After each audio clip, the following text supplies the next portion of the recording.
Good Vibe Nation, it's your boy G. I'm Aries, y'all. And we back with another video. Today, we got a good video for y'all. We just got done watching No Sudden Move. Great movie. Spoiler alert, it's a great movie. One of those movies that you really gotta pay attention to. It's all type of back plots and everybody's plotting in the whole movie. It's just a real interesting movie from start to end. It holds your attention the entire time. I was on the edge of my seat. It's one of those, you're gonna have anxiety the whole time because you're trying to figure out what's going on. An attention grabber. So real quick plot summary. Someone, we don't know who initially, hires a group of guys to obtain some sensitive information. So in pursuit of said information, we lose one of the three guys. And we come to find out that there was a plot the whole time against two of the guys. And it's just a whole bunch of backstabbing and plotting and Trickery, treachery, tomfoolery. a lot of that. All around. Every time we drop a movie review, we got to give y'all the good, the bad, and the ugly about the film that we're discussing. And today is No Sudden Move. Y'all, let's jump into the good.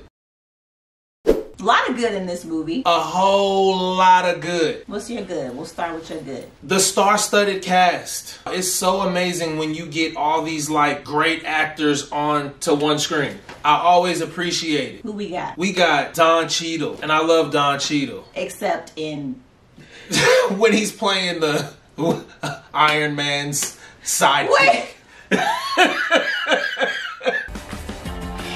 War Machine rocks with an X, all caps. Had to make it weird.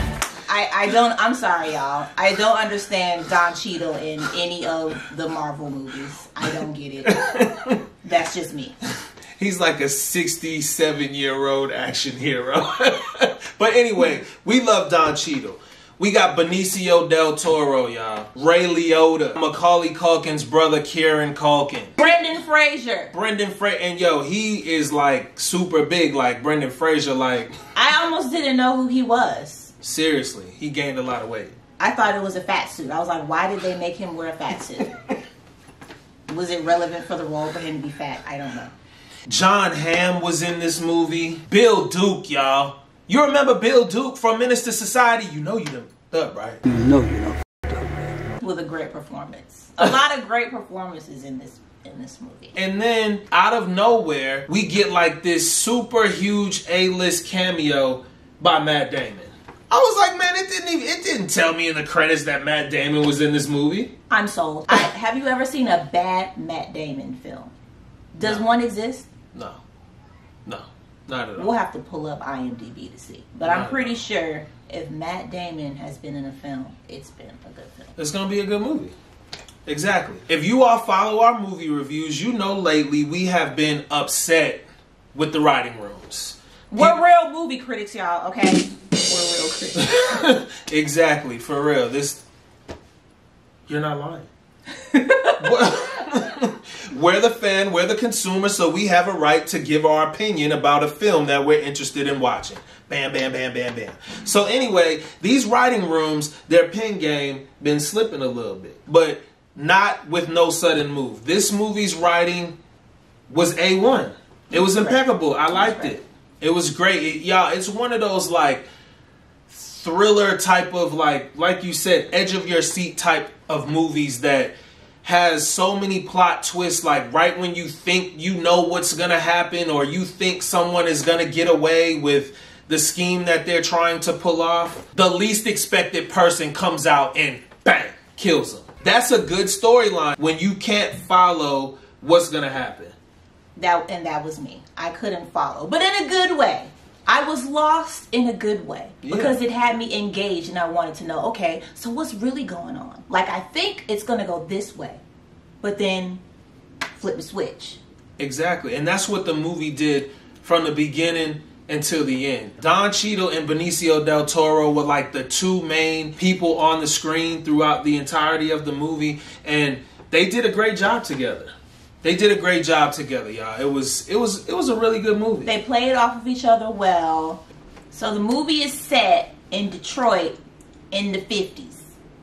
So we already know, for people who look like us in the 50s, of course there was some tension. Hard times.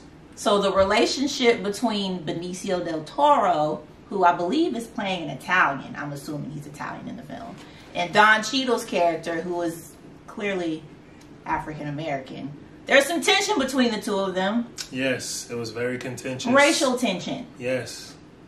But it didn't last long. It wasn't like a lingering thing. I don't feel like when I watched the movie, it was like all about race, which I appreciated, because even though the film has to be true to the time period, at this point, like, black people were tired of watching movies about us being discriminated against, and we're done. We're over it. That to me was the bad.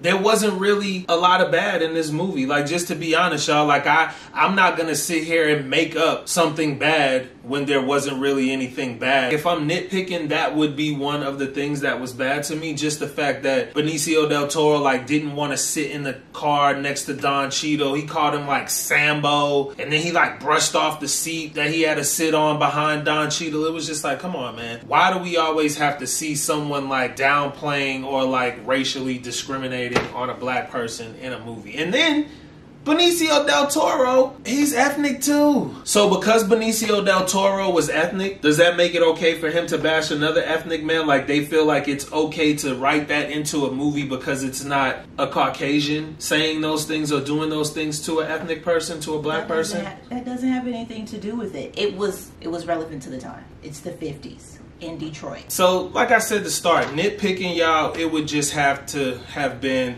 the racial tension show between Benicio del Toro and Don Cheadle. But like you said, it was significant of the time, so... But sometimes I just be wishing that we didn't have to see... I mean, like, we know everybody hated black people, okay? I don't have to keep seeing it in a movie. I understand that historical context is significant. Yeah, you want it to be true to the time period. Like, that's what it was. You want it... I mean, if a movie is going to have some basis in reality and actual events, then you want it to, like, be realistic. So now to the ugly, y'all.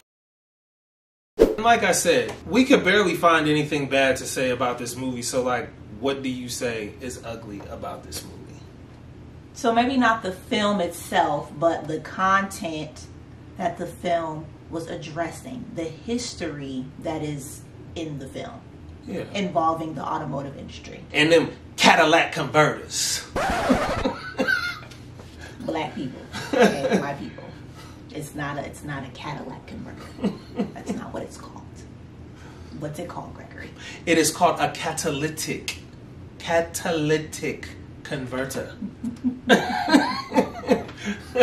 But y'all, that's pretty much what this movie was about. People are making a lot of money in the 1950s off of automobiles, right? So some genius comes up with an idea of putting a catalytic converter into a muffler to stop the pollution that the vehicles were putting into the air. Damaging the ozone. But of course, to manufacture this new type of automobile with the catalytic converter, it costs more dough. Which the consumer would have to pay. Correct. So they didn't want to install the catalytic converter, y'all. So this whole movie was built on concealing the document of the blueprint to build the catalytic converter into the car. That's ugly to me. Like, who cares? I mean, I get it because you're saving Mother Earth and everything like that, but it just seemed like that was like kind of small. But I mean, maybe it wasn't small for people to be losing their lives over, because like when you think about money and greed and people in power, they'll do whatever it takes. And the automotive industry was a huge industry. Exactly. It was going to take a hit if people didn't want to buy cars because they were too expensive, because they had to put a catalytic converter in it. Exactly. And then y'all, you know, come on, man, 1950s, the mafia was big in the 1950s, so they got their hands in everything. And them dudes are cheap.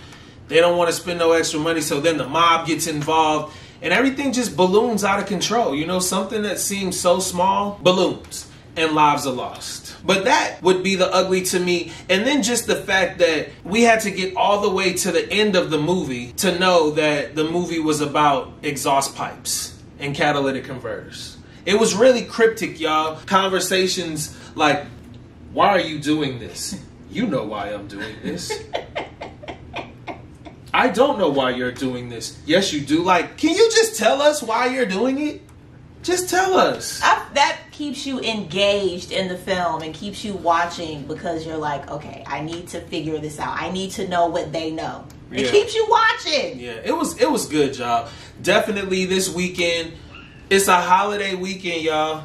I mean, we just celebrated Juneteenth, but July 4th, Independence Day for the United States. Part of the country. is this weekend. So if you don't have anything to do, queue up HBO Max, y'all, and watch No Sudden Move. The movie is really good. Like, honestly, I would go and watch it again, and I would probably see things that I missed from watching it the first time. That's what type of movie this is. You can't lose. Great ensemble cast. Definitely. Great writing. Great performances. Great cinematography. Y'all, Aries was talking about some of the camera shots and the camera angles. I mean, they're getting like shots coming from down overhead. Like, who would think of that? So like, overall, this was a great movie. Lastly, y'all, the movie was written by Ed Solomon. And y'all, look up Ed Solomon. He wrote Men in Black.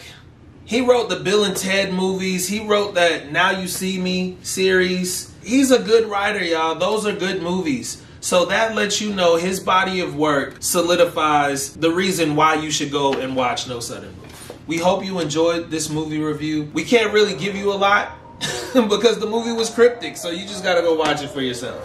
Just go watch it. And be thrilled. And tell us what you think. Drop down some comments and let us know if you enjoyed the movie, if it was too hard for you to follow, if you would recommend it to a friend. Let us know. We want to hear from you. Throw a like on this video before you leave up out of here. And y'all, we always dropping good content on this channel. Subscribe for the good vibe. Always a good vibe. And we'll see y'all on the next movie review, y'all. We are a part of the Good Vibe Nation.